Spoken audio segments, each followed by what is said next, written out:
What the hell are you doing in my house? Get out of here, get out! No, don't do it! Don't do it! Don't do it! Oh! Why are you looking at your hand while stabbing me? Oh!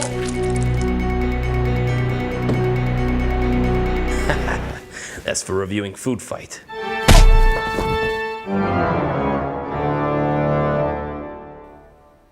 Hello, I'm the Nostalgia Critic. I remembered so you don't have to.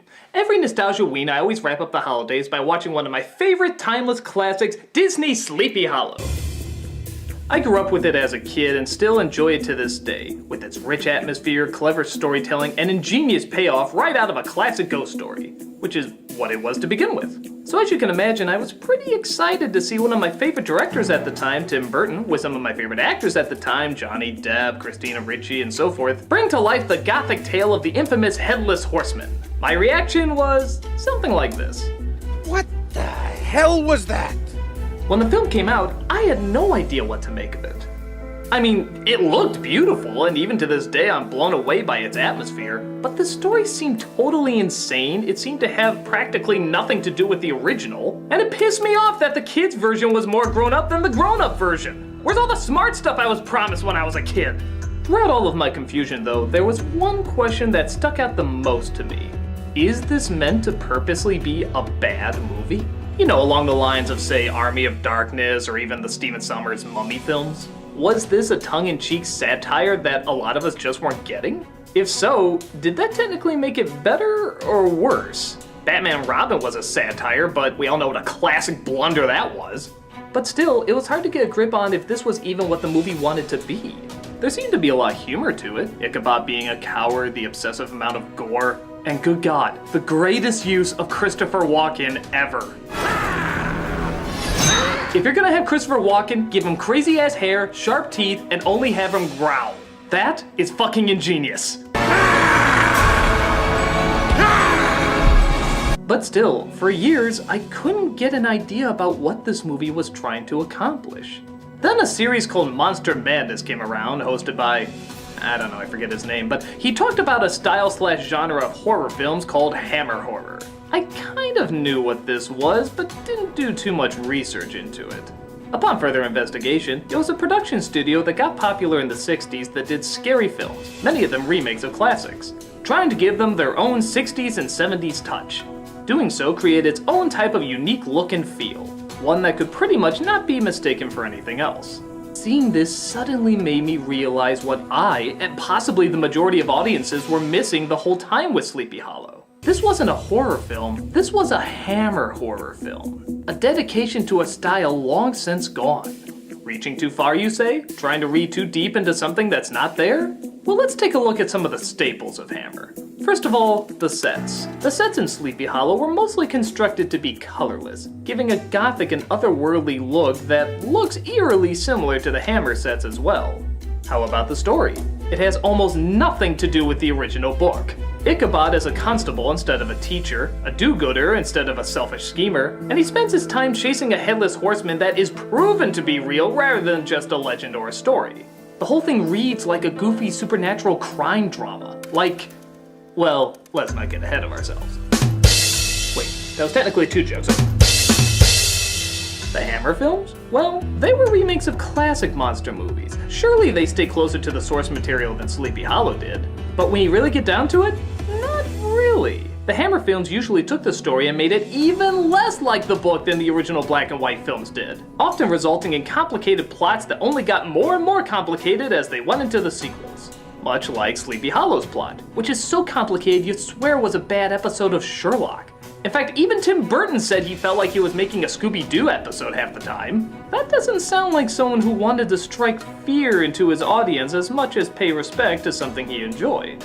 Even the actors chosen. Hammer often had very dignified British actors as both the leads and the supporting roles. Here, they fill the screen. In fact, both Christopher Lee and Michael Gough have been in a ton of Hammer horror films. Christopher Lee even has a little nod here with these statue wings looking like a bat. Fitting, seeing how he played Dracula in a series of Hammer films for years. While Depp and Ricci are certainly not British, they both play the parts pretty well of the bumbling hero who must foil evil, and the damsel in distress who must be saved. Though, to be fair, she needed a lot more screaming to complete this Hammer trope. She should have taken a note from Kim Basinger.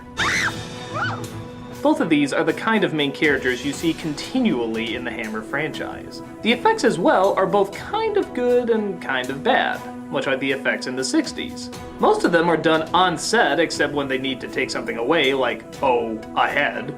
And even when they do use CG to add something as opposed to take away, it looks pretty hokey. Kinda like some other layover effects from Hammer.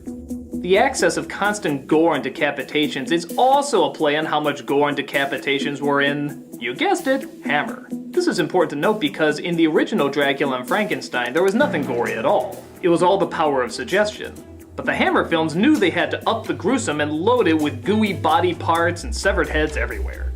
Again, sounding very familiar. But the ultimate proof, in my opinion? As I said before, Hammer's color palette often consists of a lot of grays, and even when they did have other color, they were often purposely faded. But in both Hammer films and Sleepy Hollow, the only color that leaps off the screen, because back in the 60s it was so rarely seen in color, was the blood. The blood was always bright red, almost neon. Nothing like what real blood is like in real life. It's pretty hard to find any other genre that has blood that looks distinctly colorful as this. Sure enough, in Sleepy Hollow, look at that. When is the last time you've ever seen blood that color in a movie? Blood you get at a costume shop looks more convincing than that, let alone a studio film. This had to be an intentional choice, because no blood that you see in films nowadays looks like this. And for good reason. It looks fake.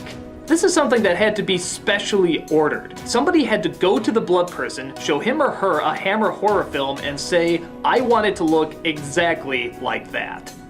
And that's exactly what Sleepy Hollow looks and feels like, a Hammer horror film. Yeah, it's corny, but Hammer was too. Yeah, some of the effects are fake, but Hammer was too. The style is still rich and so many good actors come in to do a part that, even though gothic and cryptic, is still kinda cheesy. Again, almost identical to Hammer. So, was it intentional to be an homage? It sure feels like it. I think it would have been the mother of all coincidences if not, but even if it wasn't, it's pretty clear the influence is so strong that it might as well be.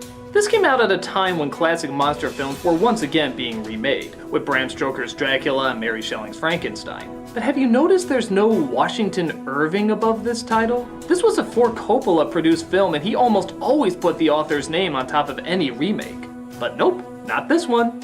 Perhaps both him and Burton knew that this wasn't a faithful telling of the original. It was a retelling that only an over-the-top, stylized mix of goofiness and gothicness could bring to life. How fitting when you think about it. The same way Hammer horror films were inspired by and retold the stylistic monster classics, now we have a filmmaker who was inspired by and retold the stylistic Hammer classics. Now with that said, if you don't like the Hammer horror films to begin with and find it pretty silly, you'll probably think the same thing about Sleepy Hollow. And that's fine, it's not for everyone. But nevertheless, it's important to note that there is a very specific genre being recreated here that was not just a work of randomness. It took skill to recreate this look. It took clever casting to find the right people. It took major practice to get this film to give off the same feel as the film series that's been practically dead for about 30 years. Whether you get sucked into it or not, there are very careful hands that made silly scenes like this. Goodbye, Ichabod Crane. I curse the day you came to Sleepy Hollow. And even this. A little bit smarter than many of us originally gave credit for. I'm the Nostalgia Critic, and happy Halloween!